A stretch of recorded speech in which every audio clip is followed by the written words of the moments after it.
দোলে রে দোলে, দোলে রে দোলে, ঘুসবেটিয়া দোলে। কোথায় দোলে? মমতা বাবুর আঁচলে দুলতো। দিনের পর দিন, তারিখ পর তারিখ, 52টা লেটার, একটা নয়, দুটো নয়, তিনটে নয়, চারটে নয়, পশ্চিমবঙ্গের মমতা বাবু, মমতা খালা, মমতা সরকারকে আমার কেন্দ্রের সরকার 52টা চিঠি দিয়েছে। ডিজে বাজবে, দিল্লির কোন বাপ মচাই দেখবো, সে ডিজে বাবুই পেটে গেল, পেটে গেল অভিষেক বাবুর দল। আমি ডিজে বাবু সৌদি আরব যাবার জন্য একুল ওকুল 2 কিল গেল। কিন্তু মমতা বাবু, মমতা খালা, মমতা পার আমলে, অভিষেকের পিসির আমলে সেটাকে এত পরিমাণ বাড়িয়ে দিল যে মাত্রাতিরিক্ত। এবং সেই ঘুসবেটিয়া তারা ঢুকে আমার বাংলায় থেকে পাসপোর্ট তৈরি করলো। এবং সবটাই হয়েছে শাসক দলের সহযোগিতা, পরোক্ষ এবং অপরোক্ষ। গোবরা বলে একটা স্টেশন আছে, গোবরার ডান দিকে পুরোকে পুরা বাংলাদেশি, জনাই পুরাকে পুরা বাংলাদেশি। ভোটে তো আঘাত লাগ जाएगा, इसीलिए মমতা বাবু দেশের সার্বভৌমত্বকে গুরুত্ব না দিয়ে, দেশের নিরাপত্তাকে গুরুত্ব না দিয়ে, ভারতের গুরুত্বকে না দিয়ে নিজের ভোট ব্যাংকের উপর গুরুত্ব দিয়েছিল। যে মমতা বাবুকে হিন্দুরা ভোট দিল কি দিল না, ডোন্ট কেয়ার, कारण और घुसबेटिया वोट एकदम फिक्स्ड। पहले मेरा देश, अगर देश नहीं रहेगा तो बाकी हम क्या। তৃণমূল জামানার অবসান ঘটেছে, বঙ্গ বিজেপি এখন ক্ষমতায়। তৃণমূল জামানার যে মূল একটা ইস্যু ছিল যে ঘুসপেটিয়া, সেই ঘুসপেটিয়া কি এইবার বিজেপি সমাধান করতে পারবে? অমিত শাহ তিনি এসে অনেক কিছু বললেন, কিন্তু এবার কি সমাধান হবে? দেখুন, বাংলার বুকে এই যে ঘুসপেটিয়া, বাংলাদেশি ঘুসপেটিয়া, এটা বহু দিনের একটা সমস্যা। বামপন্থ আমল থেকে এই সমস্যা, বিশেষ করে বামপন্থের আমলে ঘুসপেটিয়া ঢুকতো সেটা শাসক দলের মদতে। তারপরে তৃণমূল সরকার আমলে তখন ঘুসপেটিয়া ঢুকতে একটা লিমিটেড। কিন্তু মমতা বাবু, মমতা খালা, মমতা পার আমলে, অভিষেকের পিসির আমলে সেটাকে এত পরিমাণ বাড়িয়ে দিল যে মাত্রাতিরিক্ত। এবং সেই ঘুসপেটিয়া তারা ঢুকে আমার বাংলায় থেকে পাসপোর্ট তৈরি করলো তৃণমূল নেতাদের দয়ায়। তারা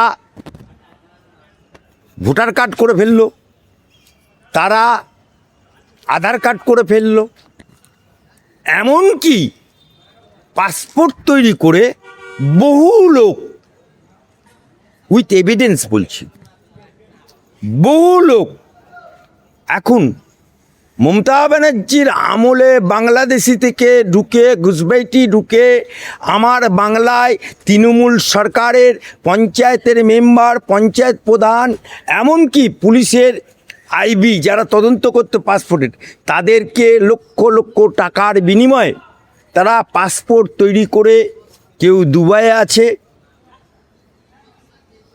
কেউ সৌদি আরবে আছে, বহু লোক আছে, বহু। এবং সবটাই হয়েছে শাসক দলের সহযোগিতা, পরোক্ষ এবং অপরোক্ষ। আমার ডানকুনিতে মনোহরপুর বলে একটি জায়গা আছে, ডানকুনিতে মৃগেলা বলে একটা জায়গা আছে, ডানকুনিতে গোবরা বলে একটা স্টেশন আছে, গোবরার ডান দিকে পুরোকে পুরা বাংলাদেশি, জনাই পুরাকে পুরা বাংলাদেশি। ডানকুনিতে রেলের কারখানা আছে, কারখানার ডায়ে বাঁয়ে পুরাকে পুরা ঘুষবাইতি। এই ঘুষবাইটিদের ভোটার কার্ড হয়ে যাওয়ার কারণে মমতা বাবু মমতা খালা जाता माने जेता जेमन कोलकातार गुलशन कॉलोनी एक घुसपैठिया इतना पड़ गया था जे ममता बाबू के हिंदूरा वोट दिलो कि दिलो ना डोंट केयर कारण और घुसपैठिया वोट एकदम फिक्स्ड घुसपैठिया वोट एकदम पॉकेट में ममता बाबू का आंचल में डोले रे डोले डोले रे डोले घुसपैठिया डोले কোথায় দলে মমতা বাবুর আঁচলে দুলতো। কিন্তু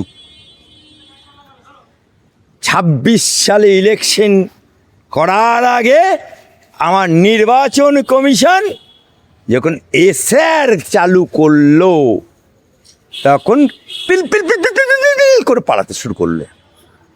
এখনো বহুতই ঘুষপেটিয়া বসে আছে দুবাইয়ে, এখনো বহুতই ঘুষপেটিয়া বসে আছে হুগলিতে, এখনো বহুতই ঘুষপেটিয়া বসে আছে মুর্শিদাবাদে, এখনো বহু ঘুষপেটিয়া বসে আছে আমার কলকাতায়। কলকাতা কা মেয়ার ফিরাদ হাকিমের বদান্যতায়, জাভেদ খানের বদান্যতায়, নদিয়াতে, মালদাতে, দক্ষিণ দিনাজপুরে এখনো ঘুষপেটিয়া बैठे है। এদেরকে জিজ্ঞেস করুন মমতা বাবুকে ওদের আমলে আমরা কি ধরে ঢুকিয়ে দিয়েছি নাকি? ওই সেন্ট্রাল বিএসএফ কি ঘুমোচ্ছিল নাকি? মানে যত দোষ বিএসএফ এর ঘাড়ে।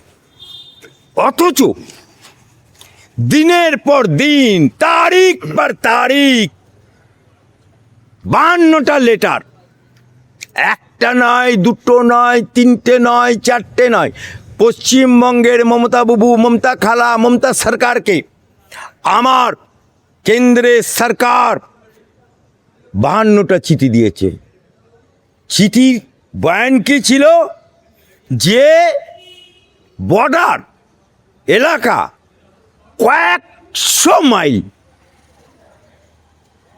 100 মাইল, কিলোমিটার না, ফ্যান্সি মানে পুরাকে পুরা ফাঁকা।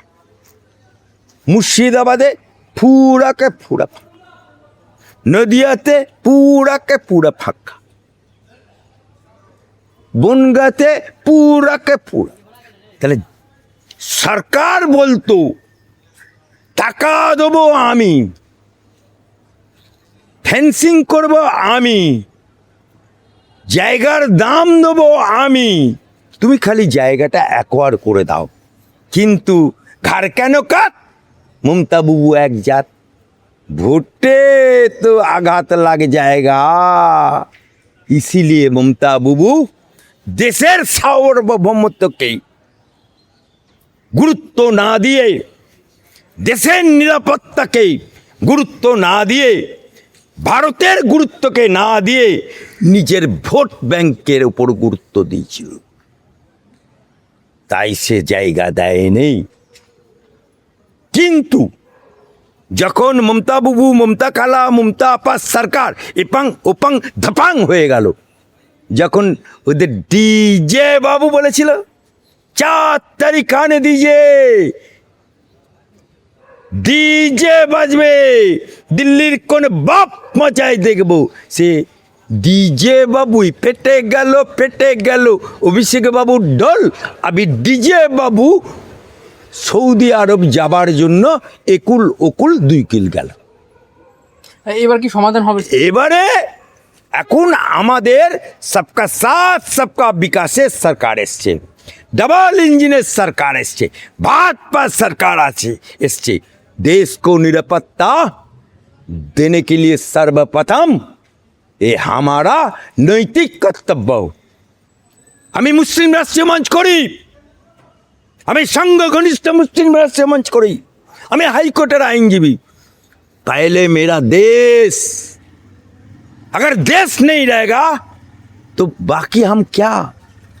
इसीलिए देश का सार्वभौमत्व, देश को सुरक्षा देने के लिए हमारा सरकार, सिंध सरकार जितना जमी लगेगा देश के निरापत्ता के लिए, फेंसिंग देने के लिए पूरा के पूरा जमी दे देगा। इसीलिए हम लोग आशा करता है, मुस्लिम राष्ट्रीय मंच आशा करता है ये जल्द से जल्द इसका समाधान हो जाएगा। रुकने वाला कोई नहीं है।